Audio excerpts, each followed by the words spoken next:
Assalamu alaikum wa rahmatullahi wa barakatuh, and welcome back to questions and answers. So we have our second part of two. The number to call is 01274 214 299. That's Bradford 01274 214 299. So please do call in so you're not disappointed. You know what they say, don't they? Call in now, otherwise be disappointed, or avoid being disappointed, or whatever the phrase is.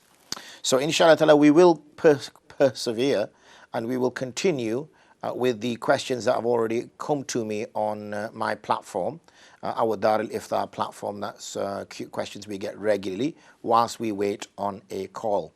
And you can see we had two quite, diverse or quite varying questions. One which spoke about the leadership that needs to be given for our youngsters that are becoming scholars, and the support mechanism that needs to be there, and the confidence that a family member needs to give so that at least the children feel happy about the choices that they make.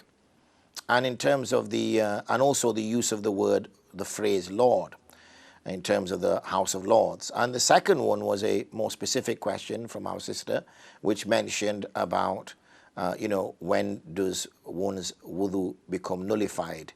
When a person is awake, even if their eyes are shut, but they're awake and they might be relaxing against the settee, or they might be lying down or whatever, but they're fully awake, then the wudu does not break.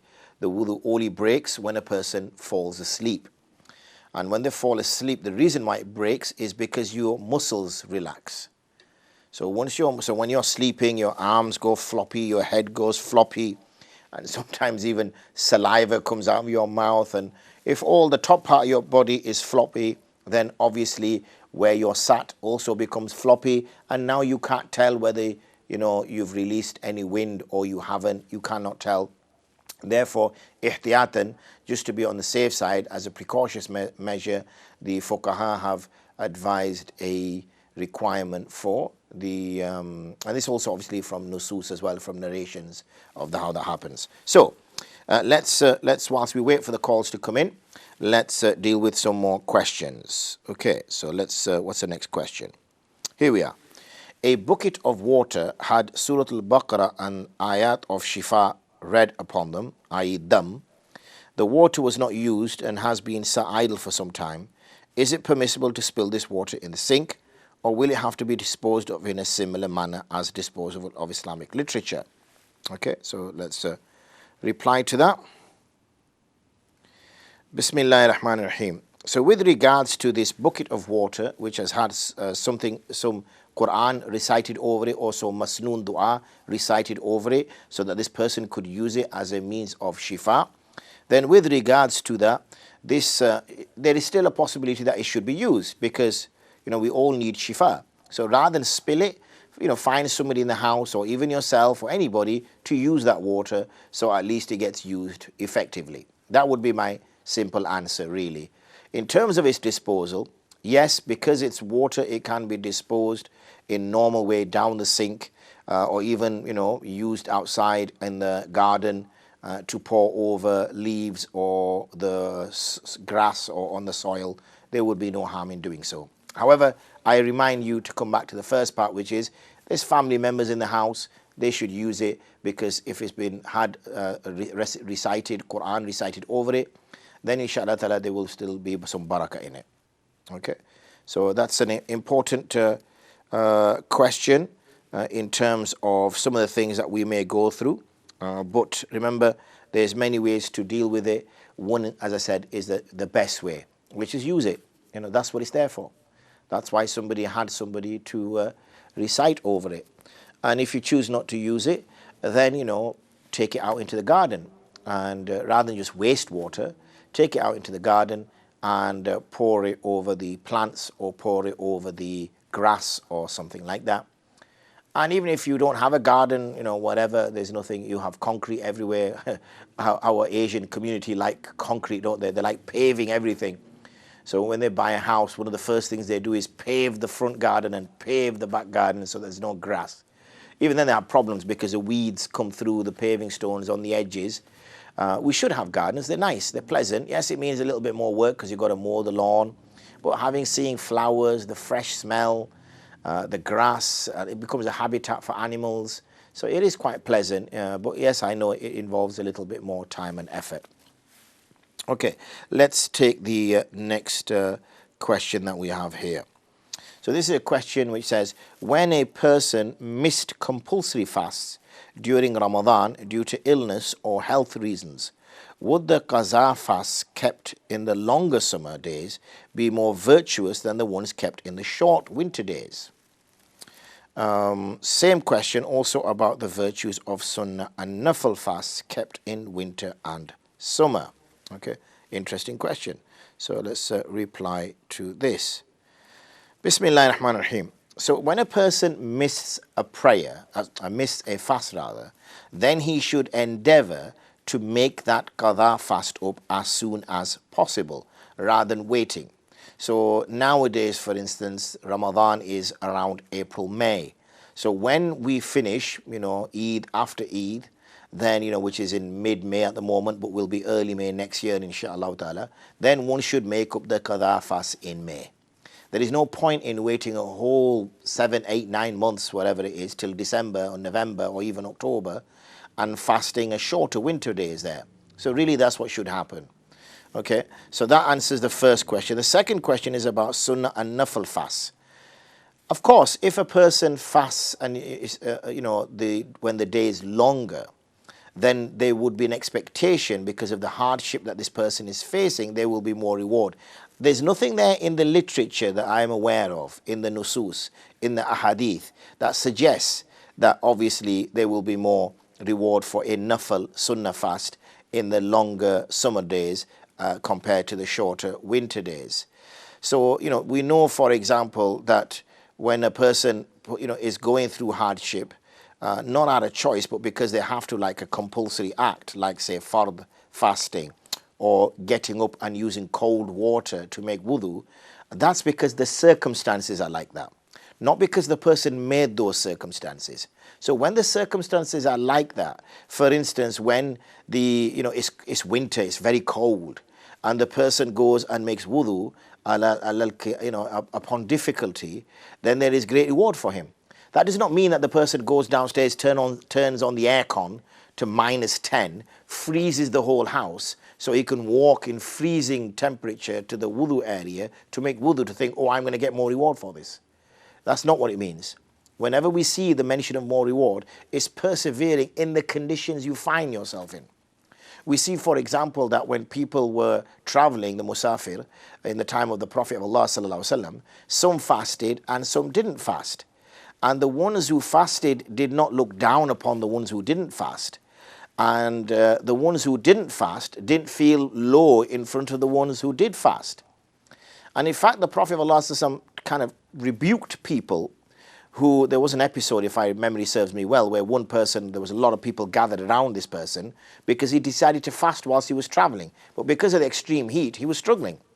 In fact, the Prophet ﷺ rebuked that type of behavior. So we cannot put ourselves in unnecessary difficulty to think that we will get more reward. It's normally about the circumstances that Allah subhanahu wa ta'ala has put us in, and if we persevere in those circumstances, then there is great reward. So I hope there's some clarity in that response that I gave. Okay, so let me just reply to that. So what I'm doing is we have, as I said, this channel, and we have questions which come up on here. We have one for the chaps, for the brothers, and we have one for the sisters. And as the questions come up, then I respond to those questions so that at least life becomes easy for people. So that was the chaps group that I had. So this is 229, so 2300, 2301, 2302, 2303, 2304, and 2305. So this is now 2306. Okay, now you might be thinking, what numbers I'm shouting? We also have a reference system because you can actually search the groups. So when you search the groups, you can actually find particular type of responses. So let's now look at this question we got. Assalamu alaikum wa rahmatullahi wa barakatuh. Jazakumullah khairan Mufti Sahib for your time. I had two follow-up questions. As the money from the sale of the house, so this is I need to give you the background to this question. Assalamu alaikum. A person bought a house with interest-based mortgage and is planning on selling the house. Will the money from the selling of the house be considered halal money? Now, I've already answered that. So I answered that last week, I think, on Friday, if I'm not mistaken. Then the sister asked again, the person keeps on asking me to search the internet for a new house for them to buy. They are planning on buying the house with the money they get from selling of the house, plus a mortgage, even though they know riba is haram. I've so far avoided in searching for the person to buy it because of their involvement with interest. I want to know that if I recommend certain houses for the person to buy, will I be considered in assisting in riba? And I answered that question, and she then had a follow-up question. So these are her follow-up questions. Jazakumullah khair Mustafa for your time. I have two follow-up. As the money from the sale of the house will be haram money, as a guest, if I go around and I know the food they bought is from the money they got from the purchase of the house, then will the food will be haram for me to eat?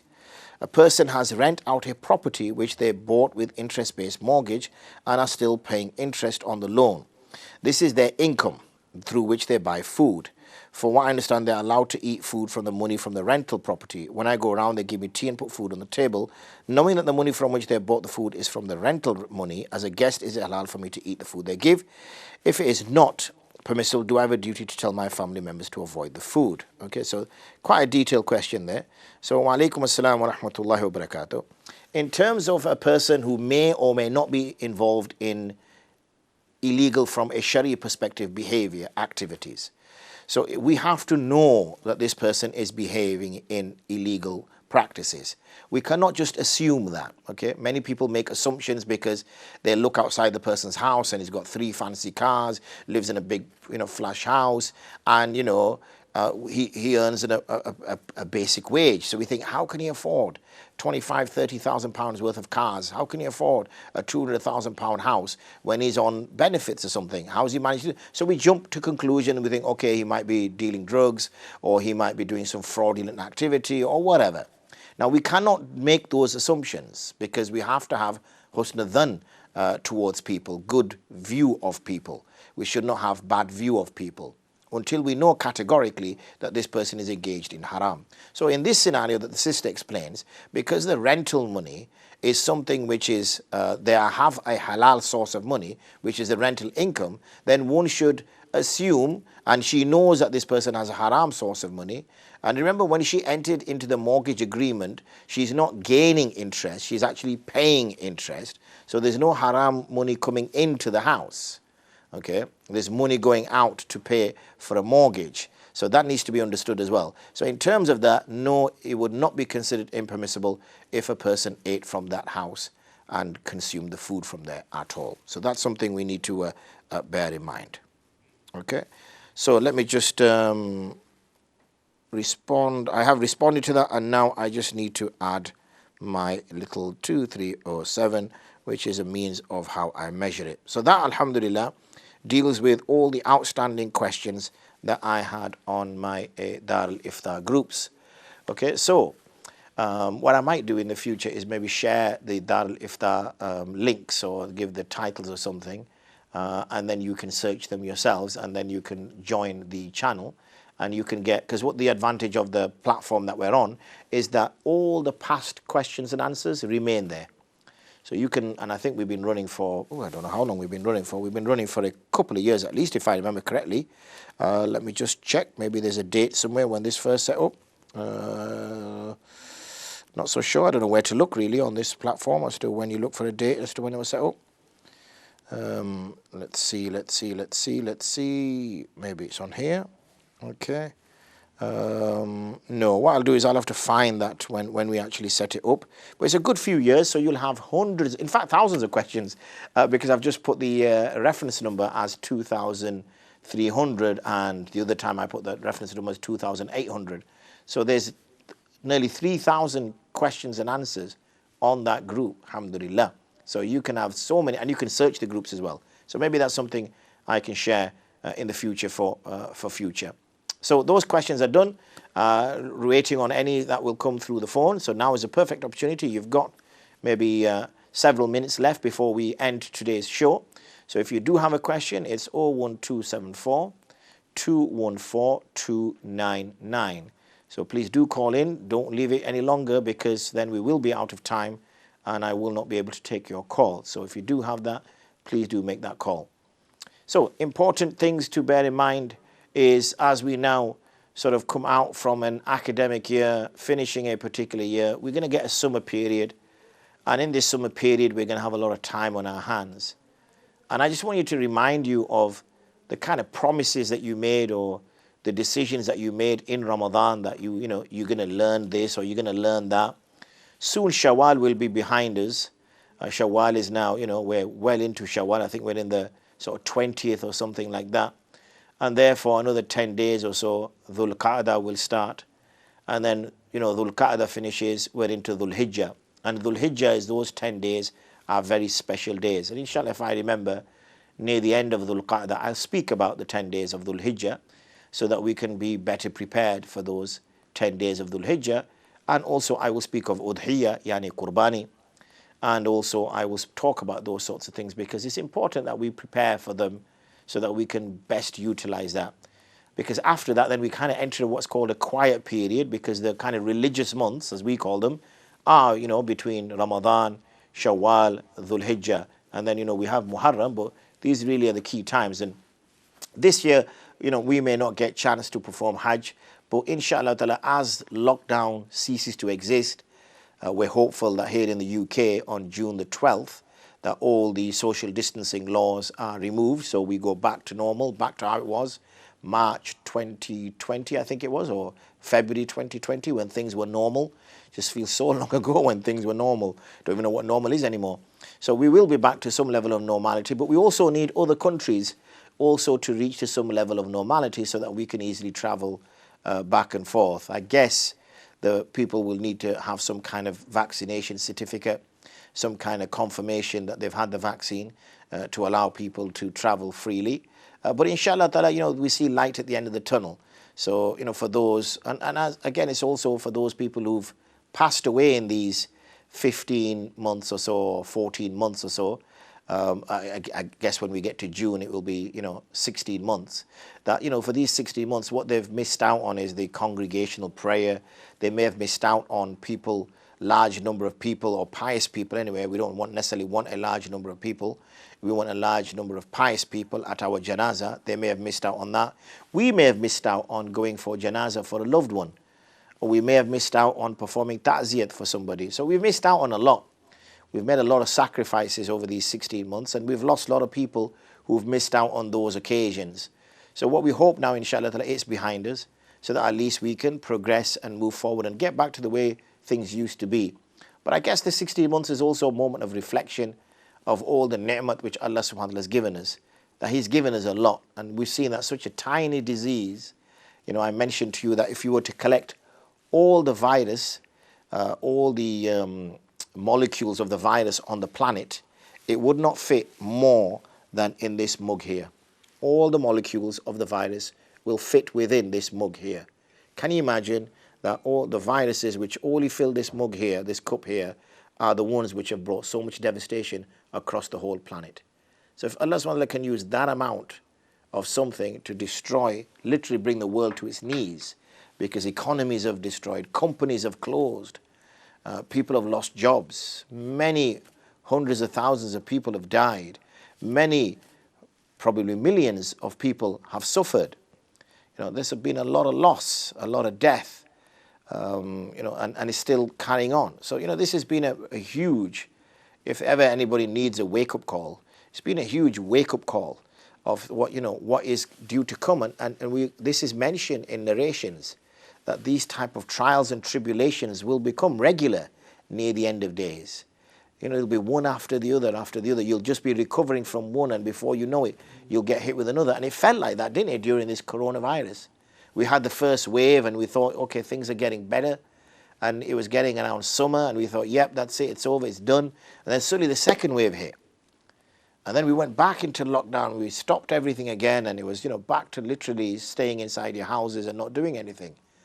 And now, there's whispers of a third wave, okay, with this Indian variant going around. So, we've been hit one after the other after the other. But there will be others around the corner. So we need to, inshallah ta'ala, rectify ourselves. We need to, position ourselves appropriately in our relationship with Allah subhanahu wa ta'ala. So at least we get some khair out of this before we also leave this temporary abode and join the others in the hereafter.